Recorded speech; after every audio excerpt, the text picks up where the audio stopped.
오늘 말씀 열왕기상 15장 1절로 8절입니다. 우리 한 목소리로 봉독하겠습니다. 시작. 느밧의 아들 여로보암 왕 18째 해에 아비암이 유다 왕이 되고 예루살렘에서 3년 동안 다스리니라. 그의 어머니의 이름은 마아가요 아비살롬의 딸이더라. 아비암이 그의 아버지가 이미 행한 모든 죄를 행하고 그의 마음이 그의 조상 다윗의 마음과 같지 아니하여 그의 하나님 여호와 앞에 온전하지 못하였으나 그의 하나님 여호와께서 다윗을 위하여 예루살렘에서 그에게 등불을 주시되 그의 아들을 세워 뒤를 잇게 하사 예루살렘을 견고하게 하셨으니 이는 다윗이 햇사람 우리아의 일 외에는 평생에 여호와 보시기에 정직하게 행하고 자기에게 명령하신 모든 일을 어기지 아니하였음이라. 르호보암과 여로보암 사이에 사는 날 동안 전쟁이 있었더니 아비암과 여로보암 사이에도 전쟁이 있으니라. 아비암의 남은 사적과 그 행한 모든 일은 유다 왕 역대 지략에 기록되지 아니하였느냐. 아비암이 그의 조상들과 함께 자니 다윗성에 장사되고 그 아들 아사가 대신하여 왕이 되니라. 아멘.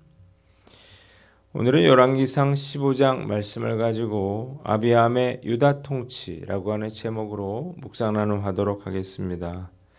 오늘 본문은 두 부분으로 나누어서 생각해 봅니다. 먼저 1절로 3절인데요. 예루살렘에서 3년 동안 다스리니라 라고 하는 것입니다. 한번 따라해 봅시다. 예루살렘에서 3년 동안 다스리니라.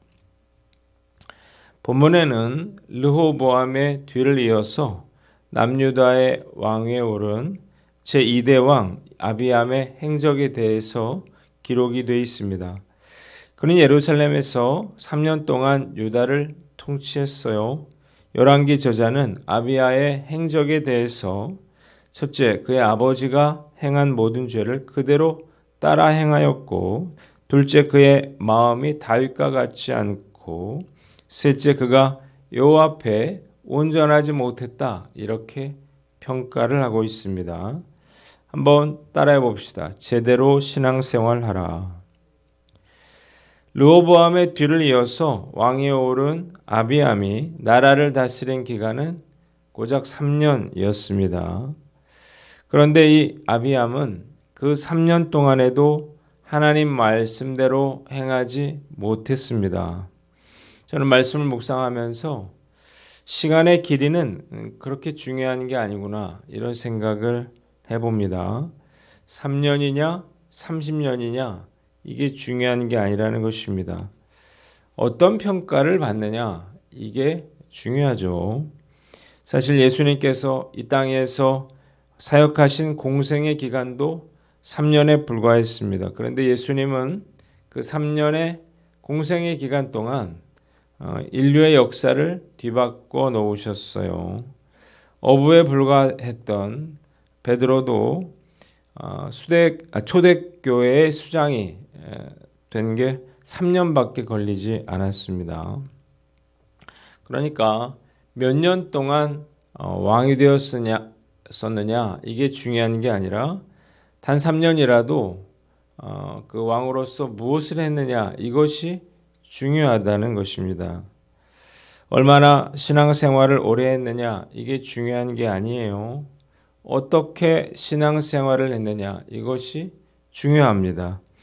저는 신앙생활을 오래 했지만 조금도 삶이 바뀌지 않은 그런 분들을 참 많이 봤습니다.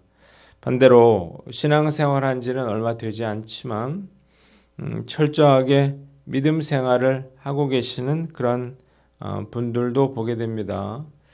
그런데 그렇게 오래 신앙생활한 사람보다 짧더라도 제대로 신앙생활 하신 분들에게서 훨씬 더 놀라운 일들이 일어나고 그리고 하나님께 쓰임받는 것을 보게 됩니다. 저는 제대로만 양육된다면 단기간에라도 탁월한 예수님의 군사들을 길러낼 수 있다. 이렇게 저는 믿습니다. 그래서 신앙생활은 제대로 해야 하는 것입니다. 제대로 하지 않고 대충 하면 그냥 연수만 계속 더해질 뿐인 거예요. 변화된 삶을 살기로 결단하면 짧은 시간이라도 놀라운 일들이 일어날 수 있는 것입니다. 우리 교회가 개척이 결정되고 실제로 교회가 완공되는 데는 6개월도 걸리지 않았습니다. 설계와 공사와 이에 따른 모든 재정적인 그런 문제들이 일사천리로 진행이 됐습니다. 코로나로 우리 교회가 어려움들을 많이 겪었는데 저는 올해가 그 어떤 때보다 중요하다 그런 생각을 해봅니다. 단 1년 만에라도 모든 것을 다 만회할 수 있다 이렇게 저는 생각하기 때문인데 요즘 열심히 성도들과 함께 전도를 하고 있는데 하나님께서 우리 교회에 은혜를 베풀어 주셔서 지금까지 한 번도 경험해 보지 못했던 부흥의 역사가 우리의 교회에 일어나기를 간절히 소망해 봅니다. 두 번째는 4절로 8절 한번 따라해 봅시다. 여호와께서 다윗을 위하여 그의 아들을 세워 예루살렘을 견고하게 하셨으니. 오늘 본문은 아비암의 행적을 기록한 만큼 다윗의 신실함에 대해서도 똑같은 분량으로 기록을 하고 있습니다. 이유가 무엇인가요? 아비암의 온전하지 못함에도 불구하고 하나님께서 유다를 계속해서 존속시키신 이유를 밝히기 위함이에요. 유다 왕들의 그러한 범죄에도 불구하고 하나님께서 유다를 계속 존속시키신 근본 이유는 하나님께서 다윗과 하신 그 언약을 지키시기 위함이라는 것입니다. 본문과 병행 구절인 역대하 13장에는 아비암과 여로보암 사이에 일어난 전쟁이 아주 자세하게 기록이 되어 있습니다.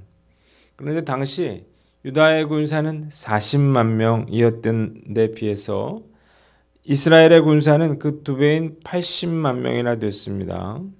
그런데 결과는 어땠나요? 이 아비암이 40만의 군대로 여로보암의 80만의 군대를 쳐 부수었고 베델을 비롯한 북이스라엘의 중요한 그러한 성읍들을 빼앗게 됩니다. 그가 이 전쟁에서 승리한 것은 다윗 가문을 보존하시겠다고 약속하신 하나님께서 그를 도우셨기 때문입니다. 온전한 순종의 삶을 살았던 다윗을 생각하신 하나님께서 이 언약을 폐하지 아니하시고 다윗의 후손들에게 긍휼을 베풀어 주셨다는 것입니다. 하나님의 언약은 북왕국 이스라엘이 약 200년 동안 9왕조가 등장했던 반면에 남왕국 유다는 350년 동안 단일 왕조로 지속된 사실로 입증이 되었습니다. 한번 따라해 봅시다. 다윗처럼 하나님의 마음에 합한 자가 되라. 하나님께서는 다윗을 진심으로 사랑하셨습니다. 밧세바 사건 이외에 그가 평생에 여호와께서 보시기에 정직하게 행하고 자기에게 명령한 모든 일을 어기지 않았기 때문이에요. 다윗은 하나님의 마음에 합한 사람이었습니다. 그래서 하나님은 그의 자손들이 대를 이어서 왕위를 이어갈 수 있도록 그렇게 허락해 주신 것입니다. 아비암이 비록 하나님 앞에서 죄를 짓고 온전하지 못했다 하더라도 하나님은 그를 긍휼히 여겨 주셨습니다. 다윗 때문에 다윗의 자손들은 하나님의 축복을 넘치게 받은 거죠. 다윗처럼 우리들도 하나님의 마음에 합한 자가 되어서 자손 대대로 축복을 물려주는 부모가 되어야 하는 것입니다. 서울신대 총장을 역임했던 최종진 목사님은 설교 때마다 자신의 어머니의 기도 이야기를 했습니다. 자신의 가정이 복을 받은 것은 전적으로 어머니의 기도 때문이라는 거예요. 본인은 대학 총장을 지냈고 그에 따른 서울의대 교수가 됐고 그의 동생도 서울대를 졸업하고 목회를 하고 있고 그 동생의 아들은 최연소 사시 합격의 주인공이 됐고 그 며느리는 예전에 우리 교회에 와서 강의를 했던 고 장애영 사모님이에요. 이런 이야기를 듣다 보면 뭐 부럽다 못해 뭐 화가 날 지경인데 불신앙의 가정에서 자라서 저 같은 경우는 저 하나의 믿음 간수하기도 어려웠기 때문입니다. 잘 믿는 집안의 아이들이 기도를 열심히 했다, 또 예배를 열심히 드렸다, 그러면 칭찬을 받고 격려를 받지만 불신앙의 집안의 가정에서는 쓸데없는 짓 하지 말고 공부나 하라 이런 말을 듣게 됩니다. 불신자의 가정에서 믿음 생활 잘하는 것은 결코 쉬운 일이 아닙니다. 그러나 왜 우리 집안에는 이런 믿음의 사람이 없느냐 이렇게 한탄할 일이 아니죠. 그냥 내가 다윗과 같이 하나님의 마음에 합한 사람이 되면 되는 것입니다. 누구 탓할 게 아니에요. 그냥 내가 정말 다윗처럼 살지 못하는 것을 탓해야 하는 것입니다. 다윗이 평생에 하나님 앞에서 정직하게 살았고 그의 명령을 지키면서 살았다고 했는데 이것은 그냥 된 일은 아니겠죠. 특히 가문에 흐르는 그러한 불신앙의 저주를 끊어내려면 순교자의 각오로 살아야 합니다. 불신앙의 고리를 나에 대해서 끊어버려야 하는 거예요. 그래서 우리 아버지, 우리 어머니는 기도의 사람이었고 하나님의 마음에 합한 분들이었다. 이렇게 자녀들에게 평가받아야 하는 것입니다. 오늘 하나님께서 우리를 보실 때 과연 나는 어떤 평가를 받게 될 것인가?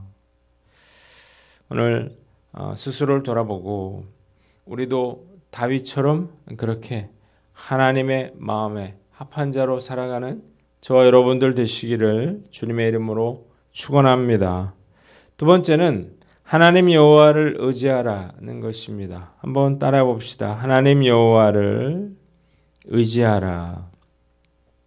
아비암과 유다의 승리는 전적으로 그들이 여호와 하나님만 의지했기 때문입니다. 역대하 13장 18절에 그때 이스라엘 자손이 항복하고 유다 자손이 이겼으니 이는 그들이 그들의 조상들의 하나님 여호와를 의지하였음이라 이렇게 말을 했습니다. 성경에 나와 있는 모든 전쟁의 이야기가 우리에게 알려주는 단 하나의 교훈은 전력과 상관없이 하나님을 의지하고 행한 그러한 전쟁에서는 무조건 승리했다는 것입니다. 유다와 이스라엘 간의 전쟁에서도 이 법칙은 예외 없이 적용이 됐습니다. 하나님을 의지한 아비암의 유다 군사 40만 명이 여로보암의 80만의 그런 대군과 싸워서 승리한 것입니다. 여로보암은 물론 이 전쟁에서 승리를 자신했겠죠. 군사력에서 비교가 되지 않기 때문인데. 그러나 하나님께서 아비암을 도우셔서 여로보암과 이스라엘 백성들을 쳤어요. 그리고 당황하여 퇴각하는 북이스라엘 군사들을 유다 군사들이 쳐서 이스라엘 군사들은 무려 50만 명에 달하는 그러한 사상자를 내게 됩니다. 위기가 닥쳤을 때 우리가 하나님만 의지하는 것 결코 쉬운 일이 아니에요. 진짜 믿음이 우리에게 있어야 하는 것입니다. 그러기 위해서는 우리가 하나님을 향한 철저한 그러한 신뢰가 필요해요.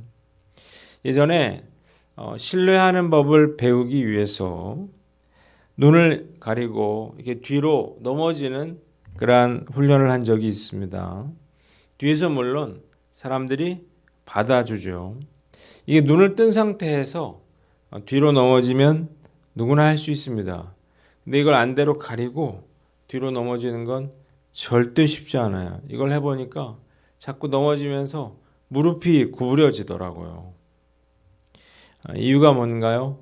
완전히 믿지 못하기 때문이에요. 예전에 딸아이가 어렸을 때에 이 아이를 이렇게 하늘로 올렸다가 받아준 일이 있습니다. 그런데 이 아이는 조금도 두려워하지 않고 계속해달라고 했어요. 이유가 뭔가요? 아빠가 아무리 높이 올려도 받아줄 거라고 하는 그러한 믿음이 있었기 때문이에요. 우리가 이 믿음이 필요한데 사실 고난 중에는 이 믿음이 발휘되기가 참 어렵죠. 자, 이럴 때 우리가 이런 믿음을 갖기 위해서는 결국에는 죽으면 죽으리라 그리 아니하실지라도의 이런 믿음이 있어야만 합니다. 그래야만 우리가 그 주님을 신뢰하고 온전히 주님을 의지할 수 있기 때문이에요. 믿음이라고 하는 것은 그냥 입으로 고백한다고 생기는 게 아니죠. 그리 아니하실지라도 내가 그 주님을 따르겠습니다. 섬기겠습니다. 라고 하는 그러한 진짜 믿음이 우리에게 필요한 것입니다. 오늘 나는 어떤가? 과연 무너지고 실패한 그런 상황 가운데에서도 상황이 열악한 상황 가운데에서도 내가 진짜 하나님을 믿을 수 있느냐? 우리가 스스로에게 질문해 봐야 하는 것입니다. 이것은 쉬운 일은 아닐 거예요. 의심과 두려움과 불확실성과 싸워야 하는 것입니다. 평안할 때는 얼마든지 할 수 있다고 생각할 수 있습니다. 그러나 진짜 위기 상황에서 하나님만 철저하게 믿는 것, 내가 돈이 아니라 사람이 아니라 하나님만 믿고 나아갈 수 있느냐 하는 것은 다른 문제예요. 자식이 부모를 의지하고 믿어주는 것, 이것은 부모에게 큰 기쁨이 되죠. 하나님도 마찬가지예요. 우리가 불가능한 상황에서 온전한 그러한 믿음을 가지고 하나님을 의지하는 사람을 하나님은 기뻐하십니다. 그리고 도와주십니다. 하나님을 온전히 믿고 의지하는 사람을 그냥 내버려 두실 수가 없기 때문이에요. 오늘 나는 어떤가 한번 살펴보고 하나님을 믿는 척하지 말고 진짜 죽으면 죽으리라고 하는 그러한 믿음을 가지고 하나님을 철저하게 의지하는 저와 여러분들 되시기를 주님의 이름으로 축원합니다. 기도하겠습니다. 하나님 아버지, 우리가 제대로 신앙생활을 할 수 있기를 원합니다. 주님, 온전한 믿음으로 하나님의 마음에 합한 그런 믿음으로 살게 하여 주시옵소서.